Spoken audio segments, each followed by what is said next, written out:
2020년 9월 14일 월요일 새벽 예배 함께 드리도록 하겠습니다. 댁에서 예배 드리는 경우에도 또 경건한 마음으로 함께 예배에 동참해 주시기를 바랍니다. 우리 다 함께 주님이 가르쳐 주신 기도를 드리겠습니다. 하늘에 계신 우리 아버지, 아버지의 이름을 거룩하게 하시며 아버지의 나라가 오게 하시며 아버지의 뜻이 하늘에서와 같이 땅에서도 이루어지게 하소서. 오늘 우리에게 일용할 양식을 주시고 우리가 우리에게 잘못한 사람을 용서하여 준 것 같이 우리 죄를 용서하여 주시고 우리를 시험에 빠지지 않게 하시고 악에서 구하소서. 나라와 권능과 영광이 영원히 아버지의 것입니다. 아멘. 찬송가 300장을 함께 찬양하시겠습니다.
성경 말씀은 예레미야 31장 31절에서 40절까지의 말씀입니다.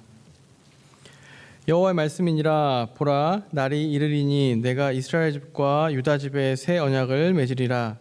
이 언약은 내가 그들의 조상들의 손을 잡고 애굽 땅에서 인도하여 내던 날에 맺은 것과 같지 아니할 것은 내가 그들의 남편이 되었어도 그들이 내 언약을 깨뜨렸음이라. 여호와의 말씀이니라.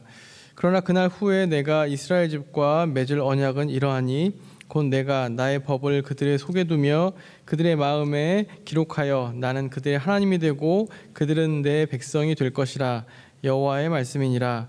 그들이 다시는 각기 이웃과 형제를 가리켜 이르기를 너는 여호와를 알라 하지 아니하리니 이는 작은 자로부터 큰 자까지 다 나를 알기 때문이라.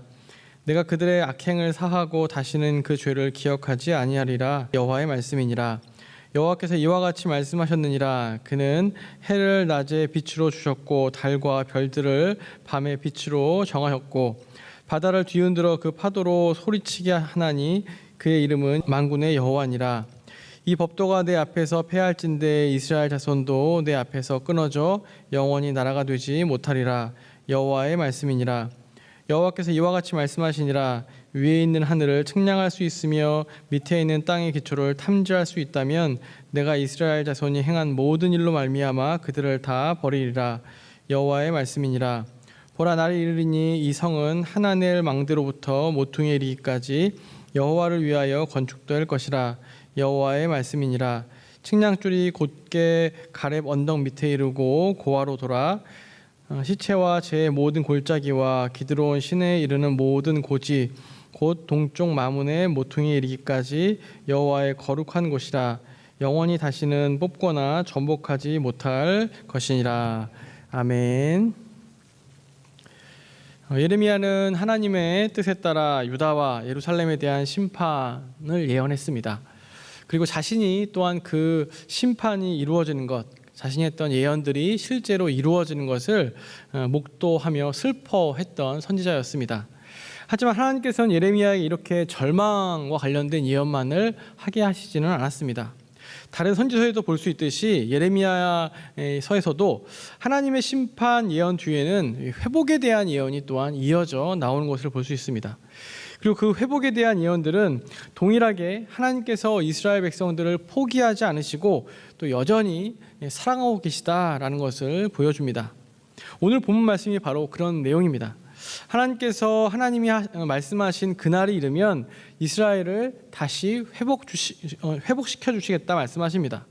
특별히 오늘 본문 말씀에서는 이 회복의 약속을 한 단어로 설명하고 있는 걸 볼 수 있는데요. 그 단어는 바로 새 언약이라는 단어입니다. 31절 말씀에 보면 여호와의 말씀이니라. 보라, 날이 이르리니 내가 이스라엘 집과 유다 집에 새 언약을 맺으리라 라고 말씀합니다. 앞서 말씀드린 회복의 날이 이를 텐데 그때 하나님께서는 이스라엘 백성들과 함께 새 언약을 맺으시겠다라고 말씀하는 겁니다. 사실 이스라엘 백성들에게 이 언약은 너무나 익숙하고 중요한 단어입니다. 왜냐하면 하나님과 이스라엘의 관계는 그 무엇보다 언약으로 맺어진 언약 관계였기 때문입니다. 그래서 이스라엘 백성을 또 다른 말로 언약 백성이다라고도 부릅니다. 하나님은 이스라엘 백성들과 함께 언약을 맺으셨습니다.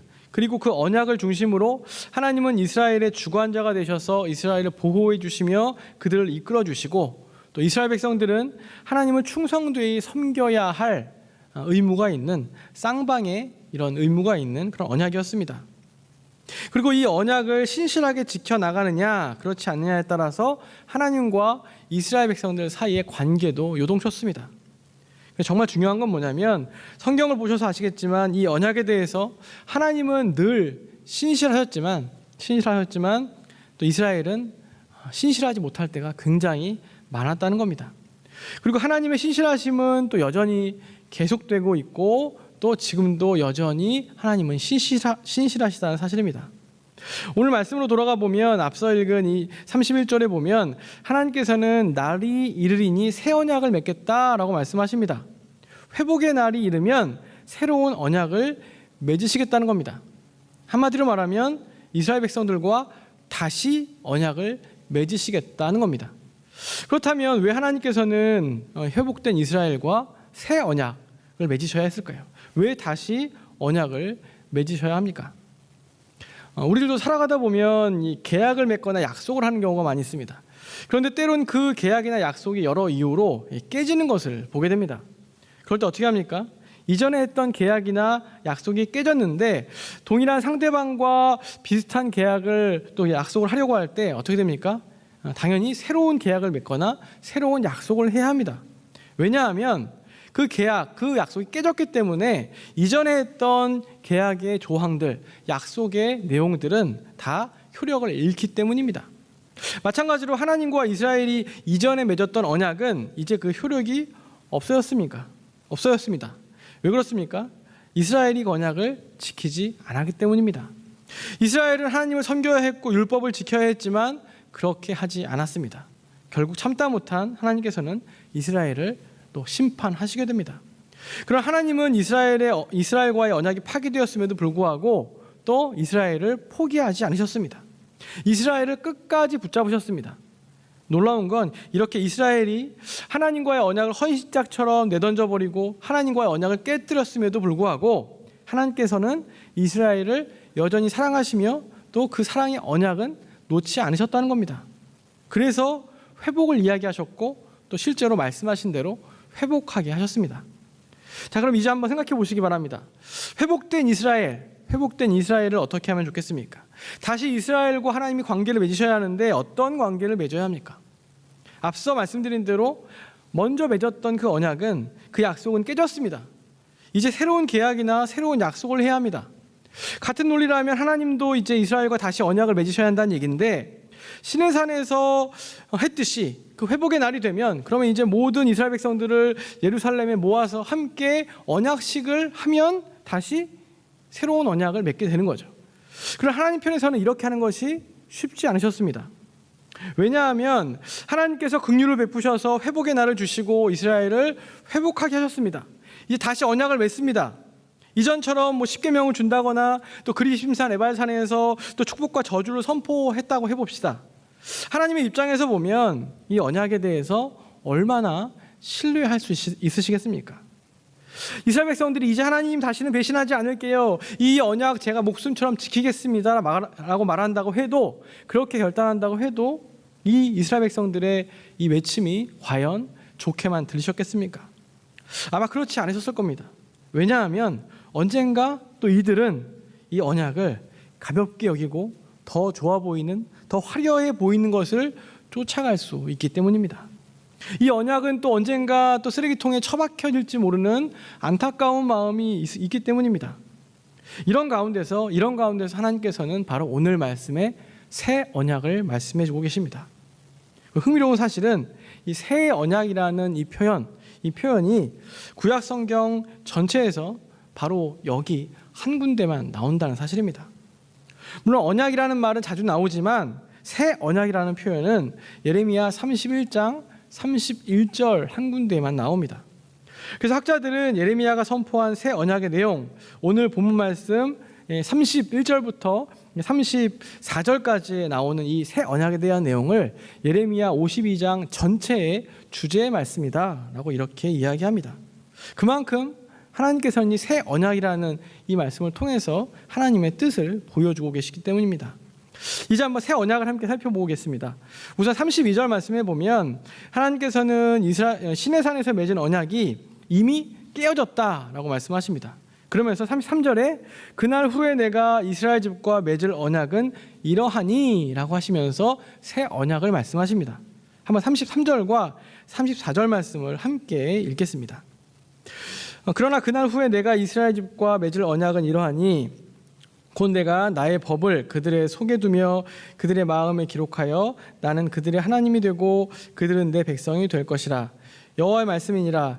그들이 다시는 각기 이웃과 형제를 가리켜 이르기를 너는 여호와를 알라 하지 아니하리니 이는 작은 자로부터 큰 자까지 다 나를 알기 때문이라. 내가 그들의 악행을 사하고 다시는 그 죄를 기억하지 아니하리라. 여호와의 말씀이니라. 아멘. 예. 어떠십니까? 하나님께서 말씀하신 새 언약이 좀 새 언약 같다고 생각하십니까? 이전에 맺은 이 시내산 언약과 비교했을 때 이 새 언약과의 차이가 뭐라고 생각하십니까? 어떻게 생각하면 새 언약이라고 하시니까 뭐 대단한 걸 말씀하실 것 같았는데 사실은 너무 썰렁한 거 아닙니까? 시내산에서 그렇게 율법을 선포하시고 대단한 언약식을 체결하시는데 이 새 언약을 말씀하시면서 뭐 이렇게 큰 내용이 없는 것 같아 보입니다. 이렇게 보이는 것이 사실 이 오늘 말씀을 처음 대할 때의 우리들의 마음입니다. 그러나 한번 잘 보시기 바랍니다. 앞서 제가 말씀드렸듯이 하나님 편에서는 이 새로운 언약을 맺는 데 있어서 이전과 다른 무엇이 필요했습니다. 왜냐하면 아무리 성대하게 시내산 언약처럼 멋진 언약식을 맺는다 해도 그 당시에는 목숨을 다해서 언약을 지키겠다고 결단한다고 해도 이미 깨어져 버린 이 언약을 생각하지 않을 수 없었기 때문입니다. 그래서 뭔가 이 언약의 내용도 중요하지만 이 새 언약에는 다른 것이 필요했습니다. 그 다른 점이 바로 33절에 나옵니다. 제가 다시 한번 33절을 읽어보겠습니다. 그날 후에 내가 이스라엘 집과 맺을 언약은 이러하니 곧 내가 나의 법을 그들의 속에 두며 그들의 마음에 기록하여 나는 그들의 하나님이 되고 그들은 내 백성이 될 것이라. 아멘. 나는 그들의 하나님이 되고 그들은 내 백성이 될 것이라. 이 구절은 아마 성경 읽어보신 분들은 많이 들어보셨을 겁니다. 많이 나오는 표현이죠. 그런데 정말 중요한 표현은 뭐냐면 내가 나의 법을 그들의 속에 두며 그들의 마음에 기록하여 라는 구절입니다. 언뜻 보면 뭐 특별할 게 없어 보입니다. 그러나 하나님께서 이전에 맺으셨던 언약을 생각해 보면 이 말씀에는 굉장히 다른 의미가 있습니다. 이전의 언약은 어땠습니까?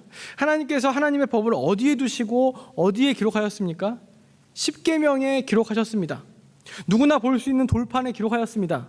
쉽게 말하면 눈에 보이는 계약서를 작성해 주셨습니다. 그리고 그 눈에 보이는 계약의 행위를 하라고 말씀하셨습니다. 이렇게 계약서를 작성하고 계약의 행위를 하는 것 너무나 중요합니다. 그러나 이렇게 했던 언약이 계약이 깨지고 말았습니다.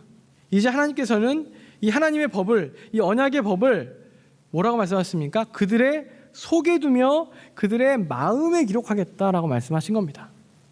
그들의 속에 둔다는 것, 그들의 마음에 기록한다는 것은 비슷한 표현입니다.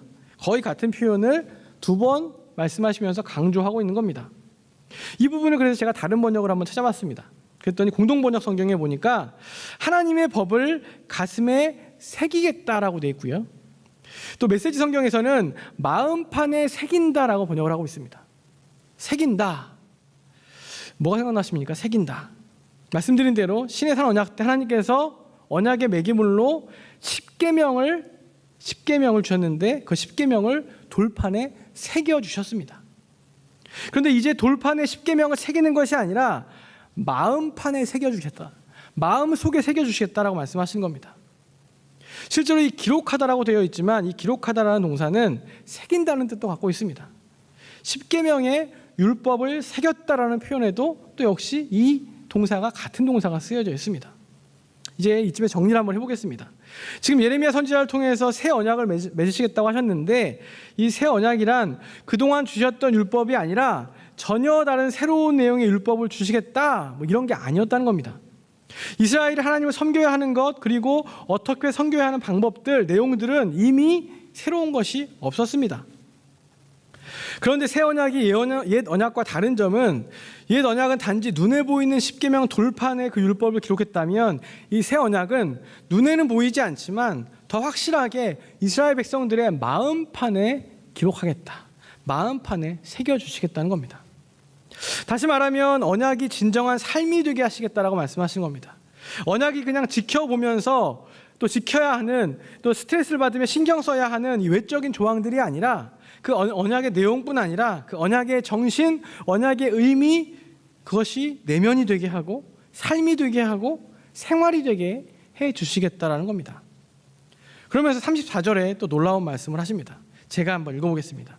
그들이 다시는 각기 이웃의 형제를 가리켜 이르기를 너는 여호와를 알라 하지 아니하리니 이는 작은 자로부터 큰 자까지 다 나를 알기 때문이라. 내가 그들의 악행을 사하고 다시는 그 죄를 기억하지 아니하리라. 여호와의 말씀이니라. 아멘. 새 언약의 중요한 특징을 말씀하고 있는데요. 그게 뭐냐면 여호와를 알라 하지 않아도 된다는 겁니다. 그 이유는 이미 작은 자로부터 큰 자까지 다 나를 알기 때문이다 라고 말씀하십니다. 그럼 앞으로 하나님의 말씀을 가리키거나 또 전수하는 것, 큰 자가 작은 자에게 전수하는 것 이런 거 안 해도 된다는 이야기 있습니까? 그런 의미는 아닙니다.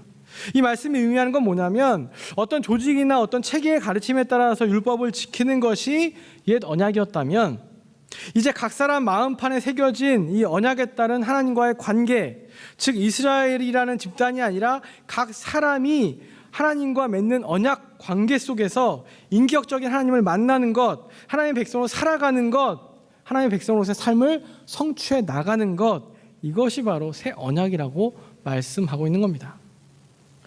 이런 의미의 학자들은 오늘 말씀의 이 새 언약은 신약에서 이 메시아이신 예수님을 통해서 완전히 성취된 언약이라고 말합니다.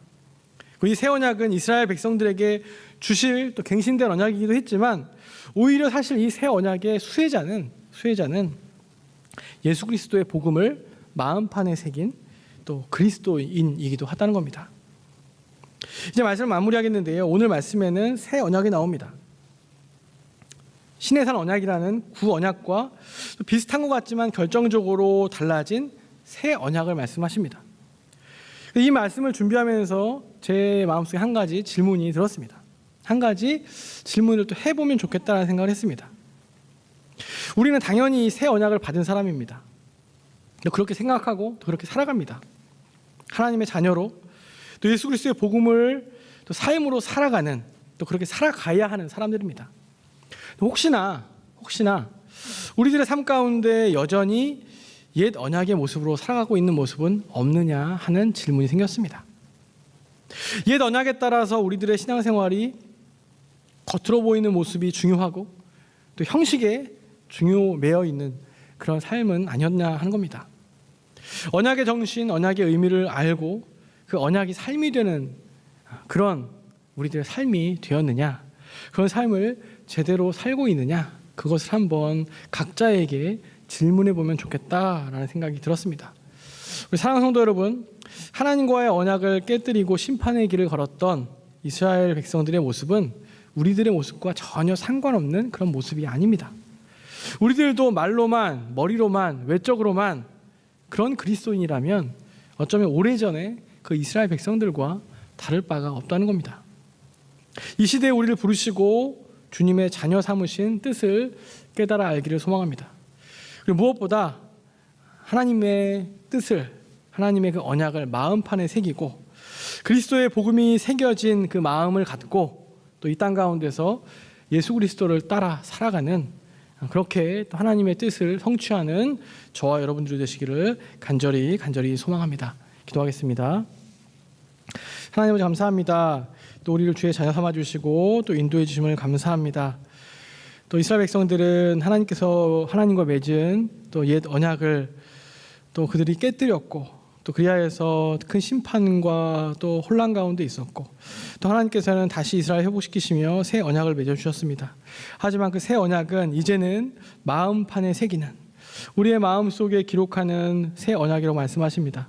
우리가 받은 그 언약 기억하면서 우리들도 우리 안에 마음판에 새겨진 그리스도 예수의 복음을 기억하면서 그 예수 그리스도의 삶을 따라 사는 우리 삶이 될 수 있도록 인도하여 주시옵소서. 무엇보다 여러 가지 어려운 상황 가운데 있는 우리 모든 우리 성도님들을 지켜주시고 또 우리 자녀들을 돌봐주시고 또 이때 오히려 주님께 나아가며 또 주님과 더 깊은 만남을 가지며 또 주님의 뜻에 따라 살아가며 하나님의 은혜 가운데 거하는 우리 모두 될 수 있도록 인도하여 주시고 어려움들 주님께서 도와주시고 도움의 은혜를 더해 주시고 또 마음껏 주님 찬양하며 예배하는 그날을 속히 허락하여 주시옵소서. 예수 그리스도의 이름으로 간절히 기도하옵나이다. 아멘. 우리 주여 세 번 크게 주시고 기도하겠습니다. 주여, 주여, 주여.